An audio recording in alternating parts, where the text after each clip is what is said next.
ഈ വീഡിയോയിൽ നമുക്ക് അക്വസ്റ്റിക് വേവ്സ് സൗണ്ടിൻ്റെ ക്ലാസിഫിക്കേഷൻ എന്താണെന്ന് നോക്കാം. പ്രധാനമായിട്ടും 3 തരത്തിലാണ് സൗണ്ട് ക്ലാസിഫൈ ചെയ്തിരിക്കുന്നത്: infrasonic, audible sound and ultrasonic. അതിൽ first one infrasonic sound. The sound with frequency below 20 hertz. 20 ഹെർട്സിനേക്കാൾ താഴെ ഫ്രീക്വൻസി ഉള്ളതാണ് ഇൻഫ്രാസോണിക് സൗണ്ട്. ഇനി ഇൻഫ്രാസോണിക് സൗണ്ടിൻ്റെ അപ്ലിക്കേഷൻസും ഫീച്ചേഴ്സും നോക്കാം. ഇൻഫ്രാസോണിക് സൗണ്ടിന് ലോങ് ഡിസ്റ്റൻസ് ട്രാവൽ ചെയ്യാൻ പറ്റും. അതുപോലെ തന്നെ അനിമൽ കമ്മ്യൂണിക്കേഷൻ, അതായത് എലിഫൻറ്റ്, വെയിൽസ് ഇതുപോലുള്ള അനിമൽസ് കമ്മ്യൂണിക്കേറ്റ് ചെയ്യുന്നത് ഇൻഫ്രാസോണിക് സൗണ്ട് വഴിയാണ്.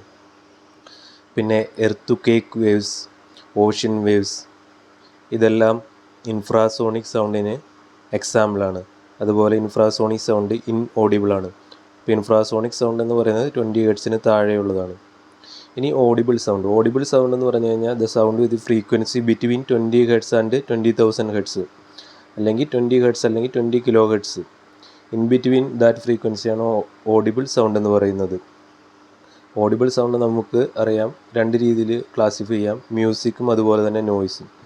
മ്യൂസിക് എന്ന് പറയുന്നത് പീരിയോഡിക് ആൻഡ് റെഗുലർ സൗണ്ടാണ് മ്യൂസിക്. നോയ്സ് എന്ന് പറഞ്ഞാൽ നോൺ പീരിയോഡിക് ആൻഡ് ഇറഗുലർ. ഇത് നമുക്ക് ഡീറ്റെയിൽ ആയിട്ട് നോക്കാം. ഇനി മൂന്നാമത്തെ ക്ലാസിഫിക്കേഷൻ എന്ന് പറയുന്നത് അൾട്രാസോണിക് സൗണ്ടാണ്. അൾട്രാസോണിക് സൗണ്ട് എന്ന് പറഞ്ഞു കഴിഞ്ഞാൽ sound with frequency above 20 kilohertz. അത് ഉപയോഗിക്കുന്നത് medical imaging, train signalling, ultrasonic cleaners, then sonar. ഇതൊക്കെയാണ് അൾട്രാസോണിക് സൗണ്ടിൻ്റെ അപ്ലിക്കേഷൻസ്. അപ്പോൾ ഇത് ഏതൊക്കെ അനിമൽസാണ് ഈ അൾട്രാസോണിക് സൗണ്ട് ഡിറ്റക്റ്റ് ചെയ്യുന്ന അനിമൽസ് ഏതൊക്കെയാണെന്ന് ചോദിച്ചാൽ ഡോഗ്സ്, ബാറ്റ്സ്, മോസ്കിറ്റോ, ഇതൊക്കെ അൾട്രാസോണിക് സൗണ്ട്. അപ്പോൾ സൗണ്ടിൻ്റെ 3 പ്രധാനപ്പെട്ട ക്ലാസിഫിക്കേഷനാണ്: infrasonic, below 20 hertz, 20 hertz to 20 kilohertz, audible sound, then above 20 kilohertz, that is infrasonic ultrasonic sound. അതാണ് 3 ക്ലാസിഫിക്കേഷനും ഫീച്ചേഴ്സും. ഇനി നമുക്ക് audible sound. Audible sound detail ആയിട്ട് നോക്കാം. ഓഡിബിൾ സൗണ്ട് 2 തരത്തിലുണ്ടെന്ന് പറഞ്ഞു. മ്യൂസിക്കും ഉണ്ട്, അതുപോലെ തന്നെ നോയ്സ് ഉണ്ട്. മ്യൂസിക് ആണെങ്കിൽ പീരിയോഡിക്കും റെഗുലറും ആയിരിക്കും. നോയ്സ് എന്ന് പറയുന്നത് മ്യൂസിക്കും ഉണ്ട്, നോയ്സ് ഉണ്ട്. നോയ്സ് എന്ന് പറഞ്ഞു കഴിഞ്ഞാൽ നോൺ പീരിയോഡിക് ആണ്, ഇറഗുലറാണ്. ഇനി മ്യൂസിക്കിൻ്റെ ഫീച്ചേഴ്സ് നോക്കാം. മ്യൂസിക്കിന് പ്രധാനമായിട്ടും 3 ഫീച്ചേഴ്സാണുള്ളത്. First one is pitch. Pitch എന്ന് പറയുന്നത് frequency part of the sound. നമുക്കറിയാം നമ്മുടെ സൗണ്ടിന് ഒരു ഫ്രീക്വൻസി പാർട്ട് ഉണ്ട്, fundamental frequency, that is called pitch. Low pitch ഉണ്ട്, ഹൈ പിച്ച് ഉണ്ട്. അതൊക്കെ നമ്മൾ മ്യൂസീഷ്യൻസുമായി ബന്ധപ്പെട്ട് കേട്ടിട്ടുള്ളതാണ് പിച്ച് എന്ന് പറയുന്നത്. അതുപോലെ തന്നെയാണ് ഇൻറ്റൻസിറ്റി.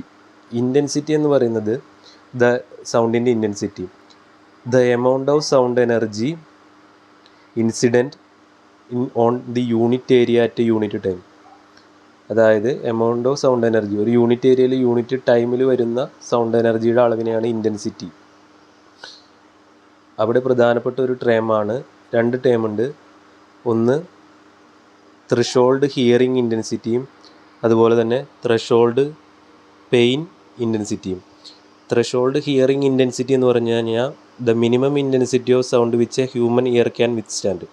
അതായത് നമുക്കറിയാം സൗണ്ട് എന്ന് പറയുന്നത് നമ്മൾ അനുഭവിക്കുന്നത് ചെവിയിലൂടെയാണ്. അപ്പോൾ ചെവിയിൽ വരുന്ന മിനിമം സൗണ്ടിനെ പറയുന്ന പേരാണ് ത്രെഷോൾഡ് ഹിയറിംഗ് ഇൻറ്റൻസിറ്റി. അത് I0 എന്ന് പറഞ്ഞാണ് റെപ്രസെൻറ്റ് ചെയ്യുക. അത് 10⁻⁻12 വാട്ട് പെർ മീറ്റർ സ്ക്വയർ ആയിരിക്കും. What is called threshold hearing intensity. ഇനി രണ്ടാമത് വരുന്നതാണ് ത്രെഷോൾഡ് പെയിൻ ഇൻറ്റൻസിറ്റി. നമുക്കറിയാം വലിയ രീതിയിലുള്ള സൗണ്ട് കേൾക്കുമ്പോൾ നമ്മുടെ ചെവിക്കൊരു പെയിൻ ഉണ്ടാവും.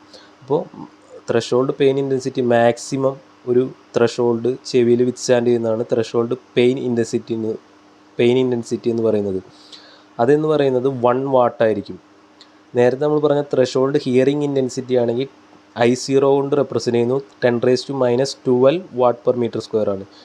ഇത് ത്രെഷോൾഡ് പെയിൻ ഇൻറ്റൻസിറ്റി എന്ന് പറയുന്നത് 10⁻12 ടൈംസ് I0 ആയിരിക്കും. അതായത് ത്രെഷോൾഡ് ഹിയറിംഗ് ഇൻറ്റൻസിറ്റിയുടെ 10⁻12 ടൈംസ് ആയിരിക്കും ത്രെഷോൾഡ് പെയിൻ ഇൻറ്റൻസിറ്റി. ഇതാണ് 2 തരത്തിലുള്ള ഇൻറ്റൻസിറ്റി. പിന്നെ മൂന്നാമത്തെ ഫീച്ചറാണ് ടിമ്പർ. ടിമ്പർ മറ്റൊന്നുമല്ല, സൗണ്ടിൻ്റെ ക്വാളിറ്റീനെ പറയുന്നതാണ്. പിന്നെ നമുക്കറിയാം ഓഡിബിൾ സൗണ്ടിനെ മ്യൂസിക് എന്നല്ലാതെ നോയ്സ് എന്നും ക്ലാസിഫൈ ചെയ്തിട്ടുണ്ട്. നോയ്സ് എന്ന് പറയുന്നത് ഇറഗുലറും നോൺ പീരിയോഡിക്കും ആയിരിക്കും. ഇതാണ് ക്ലാസിഫിക്കേഷൻ പ്രധാനമായിട്ടും.